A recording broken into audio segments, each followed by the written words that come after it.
old. He was at University of Pennsylvania, and he was working in the Muslim Students Association there, I think. I thought I'd heard that.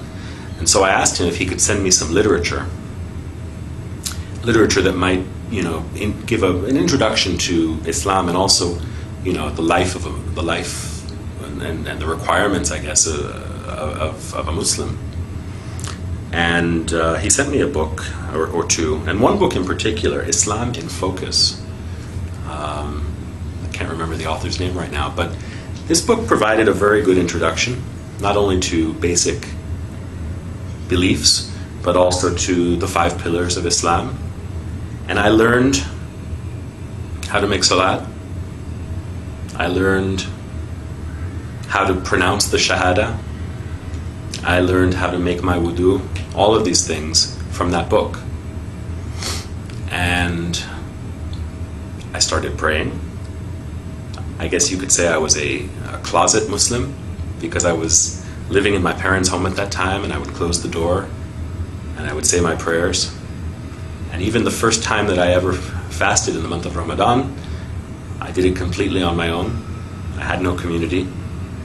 I just found out what time the sun would rise and what time the sun would set, and ate at the times that were permitted. And so for the first 6 or 8 months of my life as a new Muslim, I did this completely alone. And my guide was the Quran and the book of this scholar. And that's the story of how I embraced Islam, actually. At a certain point, I had to tell my family. And so this was sort of coming out of the closet. And one night at dinner, I was sitting with my family, and I told them, I said, you know, I've been reading the Quran. They said, yeah, we know. We've seen you carrying it everywhere. And I said, I really believe it. And I said, what I've learned is that besides believing, there are certain practical implications of that belief, which I have chosen to follow also. So I guess that makes me a Muslim. My mother's reaction was very strong. She cried. And I think she asked herself, and probably looked at my father and thought, where did we go wrong? How did this happen? I think my father's approach was much more relaxed. He probably thought to himself, well, my son was a communist when he was 13. He was, you know, a skinhead when he was 16. He went through so many different phases, maybe this is just another phase. And I suppose both my mother and my father were onto something. I mean, this was a phase, but it wasn't just a passing phase, or so I thought, or hoped. And my mother must have realized that I was serious. But of course her reaction was one of fear and regret, which I suppose are understandable when one is ignorant and only has distorted perceptions based on based on misinformation or limited information. So there were great challenges in those first years trying to communicate with my parents. I have to say, alhamdulillah, they are very understanding, and they've been very patient, and we've come to a better understanding. You know, at first I think my mother worried that I would turn into some kind of a monster. But I tried to reassure her that, you know, since embracing Islam, I'm a better student. I think I'm a better son, you know? And, you know, it wasn't as though I was a bad person before Islam. You know, maybe for some people, setting foot on this path is necessary for them to be able to reform themselves. In my case, I thanked my parents actually, for giving me the values that I was able to recognize when I came to Islam. And as I said, I wasn't a bad person, inshallah. Islam has made me, makes me, and will make me a better person.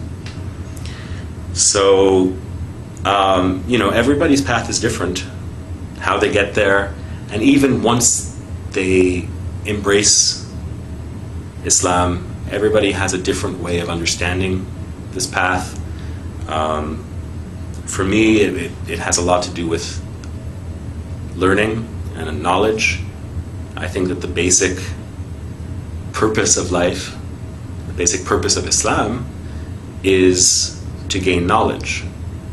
Knowledge of ourselves, knowledge of our world, of our universe, and knowledge of our intimate relationship with Allah.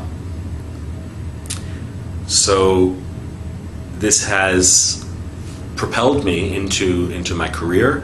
I don't know that I would be a professor today if I hadn't become a Muslim.